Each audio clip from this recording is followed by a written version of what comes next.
Do you know your own destiny? Has fate allowed you to pursue your dreams and be the greatest person you can be? Well, for these two, they may not be the main character, but they still have made a profound impact on the plot of their stories. So today, we will be having a great display of power by putting the strongest student at Beacon versus the most influential Hashira. Hello, my name is Roxty World, and today we're going to be breaking down Pyrrha Nikos versus Kyojuro Rengoku. Every world has its monsters, its things that go bump in the night, and it just so happens that in the world of Demon Slayer, they are referred to as, well, demons, which is exactly where Demon Slayers get their title from.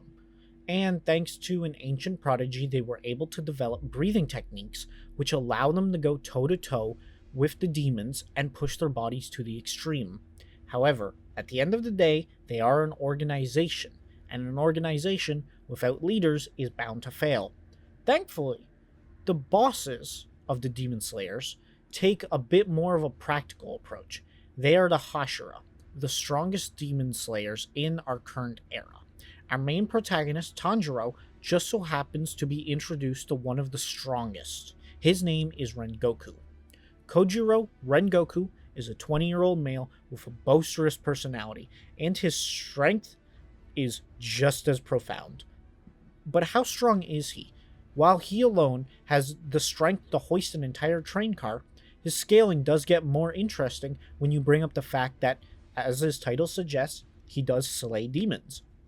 Meaning that he should upscale most demons and is even able to fight against some of the upper moons, in particular Upper Moon 3, meaning that all upper moons below this number should fall to him.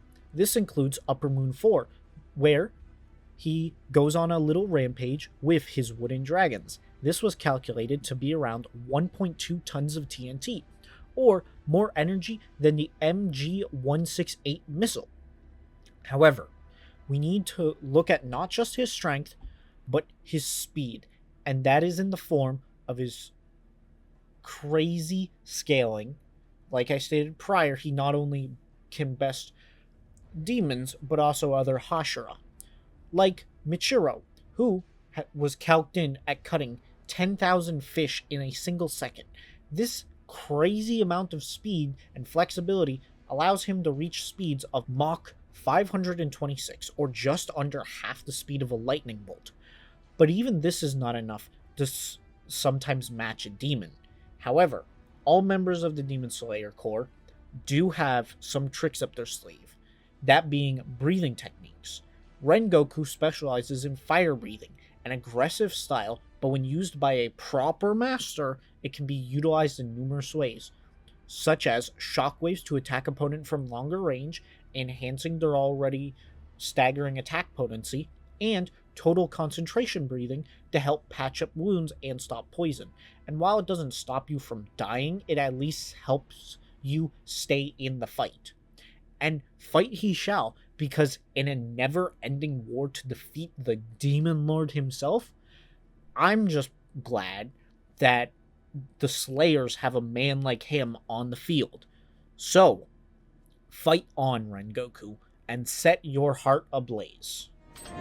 I am the Flame Hashira, Kyojuro Rengoku! The ninth form, Rengoku! Legends, stories scattered through time. If you become a legend, your name will forever be carved into the stone of history. And simply put, there is no greater legend than you slaying a foul monster. Unfortunately, the world of Remnant is filled with monsters. So humans had to adapt. They had to overcome. They had to get stronger. Humanity could no longer stand being hunted. They had to become the hunters themselves. This is how huntsmen and huntresses were born. They slayed the Grimm. They built schools to train those in the methods to combat the Grimm and unlock power inside of them, unlike anything they've ever felt before, forming the most important school on Remnant, Beacon Academy. This school, along with the other three, formed some of the greatest warriors to ever grace their world. The school is filled with prodigies, dozens upon hundreds of them. But on its 40th anniversary, it received its strongest student. I am, of course, talking about the invincible girl, Pyrrha Nikos. Before entering the school, she had already received training and became a tournament winner, actually winning said tournament 4 years in a row. She is very strong and wields her two weapons, a spear and a shield, masterfully. Using these two weapons, she is not only able to beat monsters, but also other huntsmen and huntresses in training as well. For example, she should be able to kill the Nevermore, the same Nevermore in which was able to destroy a solid stone temple, which that feat alone comes out to around 3.41 tons of TNT, or 3 times the strength of the V1 flying bomb. Not only that, as one of the best fighters on the planet, she can hold her own against any notable opponent. This even includes Adam Taurus, who was able to block a particle beam, which when calculated, he would have had to move at 42% the speed of light. However, even with all this power, at the end of the day, she's still in training, which we are lucky because the world out there is full of monsters, unlike anything you've ever seen in many different forms. Thankfully, every huntsman and huntress has access to their true greatest weapon. On Remnant, this is Aura. Aura is the embodiment of the soul itself. It is the energy of life itself. It protects you. It keeps you safe while at the same time boosting your physical stats. On top of that, with enough training and discipline, each individual can unlock a special ability called, well, a semblance.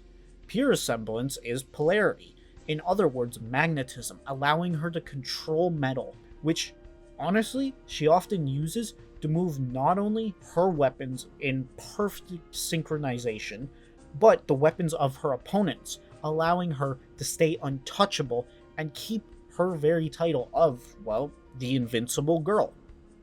Unfortunately, though, the world is a big place, and as we're told, 1 week in Beacon is worth 1 day out in the real world. This proves just how dangerous the outside world is. But that's why the schools exist, to train the best, improve the world, and keep it safe. And Pyrrha is the best of the best. So, you know what? For all its problems, I think we're in pretty good hands. Wait, where are you going? Yeah, we gotta tell them what happened. We could. Or perhaps we could just keep it our little secret. Hi everyone.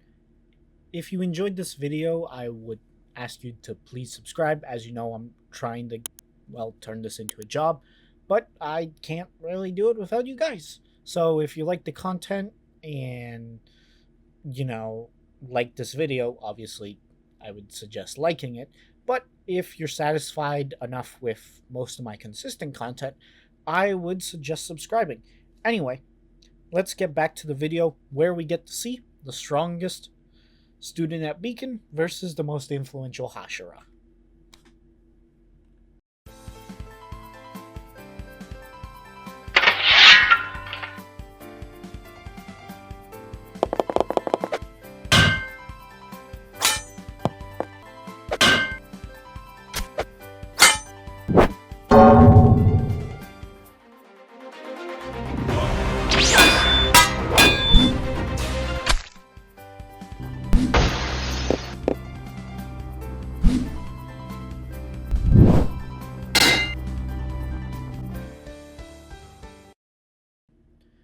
Alright, I hope you enjoyed that short little animation. So please let me explain why I believe Pyrrha Nikos would win. So, to get this off, the stat difference. Both can dodge lightning and kill monsters that have at least building level attack potency. However, it seems that Pyrrha is both stronger and faster. Now, obviously, there are higher metas we can use for Rengoku to get him to a higher speed range and power range. However, it's important to understand that this is also true for Pyrrha. And if you were to consider those metas, not only would Pyrrha get even stronger, but she would also then become even faster than Rengoku.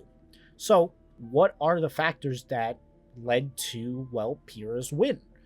And there are two: aura and semblance. Aura allows her to take deadly hits with relatively minor injuries, and semblance allowing her to control her opponent's very weapons.